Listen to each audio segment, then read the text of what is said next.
Hi, Trailblazers. This is Miss Keltner and Miss Keene. We just wanted to go over some of our code of conduct, behavior expectations, and some other policies and procedures from the district. So everybody will be getting officially trained using the code of conduct in your special area class with either Miss Rosenthal or Miss Olson. Your teachers will probably also go over that with you, but I wanted to make sure we highlighted some key parts in there so that everybody's on the same page about our expectations of good behavior at DeSoto Trail.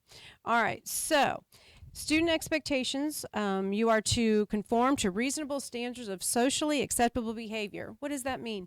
Just being good at school and making sure you're following the instructions of your teachers and being kind to others. Treat others as you would want to be treated. Respecting yourself and others and their property. If something doesn't belong to you, then don't touch it. Leave it alone. You wouldn't want other people touching your belongings, so making sure you're respecting that. Staying focused on your work, not disrupting the educational environment. So focusing on your work. I know we just talked on WDTS about your learning path to success. You're not in competition with anybody else. You're only in competition with yourself to be better and the best you can be. So stay focused on your work. And just respect the rights of others. And that means teachers also being respectful to the adults on campus. And just making sure that if something is happening that you report it to the adults on campus. Okay, your teacher, the paraprofessionals coming to us, Miss Henry in the guidance office. And then just taking pride in everything that you do and refraining from disrupting the learning opportunities of everybody else. So just making sure that you're contributing to a positive learning environment here at DeSoto Trail. I think we did talk about quickly the responsibility of protecting your items on campus and being respectful of others. Just going quickly through some highlighted parts here.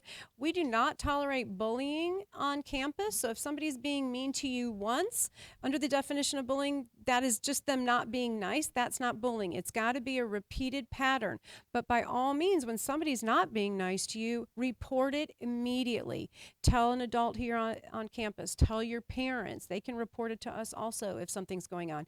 And that does also mean on the computer, cyberbullying, if someone's saying mean things on social media about you, just making sure that you're reporting that, okay? We don't want any fighting on campus, hitting, calling names, profanity, cheating, threatening of others, no weapons on campus, and no bullying. So that's just a quick rundown of the list. Again, you'll get more details on all of this from your teachers, Ms. Rosenthal and Ms. Olson. So now we'll move into the bus behavior expectations. Ms. Keene? Yes, absolutely. So we do have procedures in place for students to stay safe before the bus arrives to your bus stop, while you're on the bus, and when you get on campus.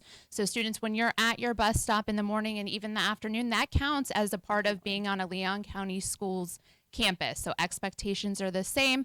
You want to arrive to your bus stop early, 5 or 10 minutes early in the morning, just so you're not late for that bus. But the same rules apply. You keep your hands to yourself. You're safe while you're standing near the road, and you just wait for your bus. When you're on the bus, it is super important that you stay seated at all times. You are quiet, and of course you can talk to your friends while you're on the bus, but you need to stay quiet so that the bus drivers can pay attention while they're getting you safely to and from school. And then when you get off the bus in the morning, that's your time to walk to either the cafeteria or the location that you're supposed to be at in the morning, your classroom or the playground. Just a reminder too for teachers, you've been here for a long time, but our new teachers as well, you wait for me to call your student's bus or van. Please do not dismiss students early down to the bus loop, because we want to know where all of our students are on campus at all times. Yep. All right, we'll move into the wireless communication devices. Do you want to talk about the no cell phones on campus? Yeah, so effective this school year, students enrolled in elementary school are prohibited from using their cell phones, smartwatches and wearable communication tools, earbuds and headphones, and tablets or other gaming devices. So especially those cell phones and those smartwatches, when you get into your classroom in the morning, they are turned off and they are put in your backpack. So at any time, if you have that cell phone on or if you leave your smartwatch on, your teacher will take that from you and it'll be sent to the front office for parent pickup. So again, cell phones off, smartwatches off. They're put in your backpack or leave them at home, and you can get them back when you get home from school. Yeah. And we're not responsible for them if No, they we get are not. lost on campus. And I know your parents spend a lot of money on those devices, so keep them safe.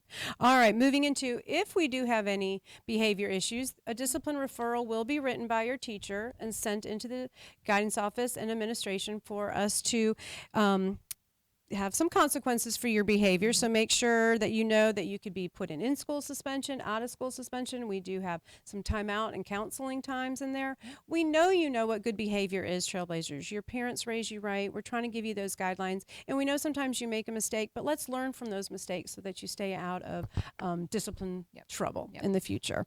All right, let's see what else we have moving forward. If you do feel you're ever treated unfairly by an adult here on campus, please make sure you report that to your parents and let them know to call us here in administration. We want everybody to feel like they are being treated fairly and respectfully also. That goes for everybody, faculty and staff too.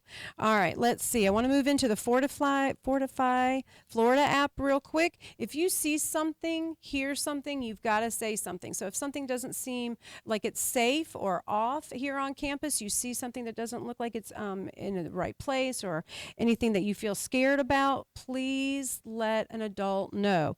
Report any mean or dangerous situations to the adults immediately. You can use the Fortify Florida app anonymously, but also know that if you falsely report something and it is not true and you're just trying to get somebody in trouble, that there are consequences for that also. And again, make sure you're just telling the truth. When you see something, you hear something, you say something. So again, Ms. Rosenthal will go over all of that. I think that kind of sums it up.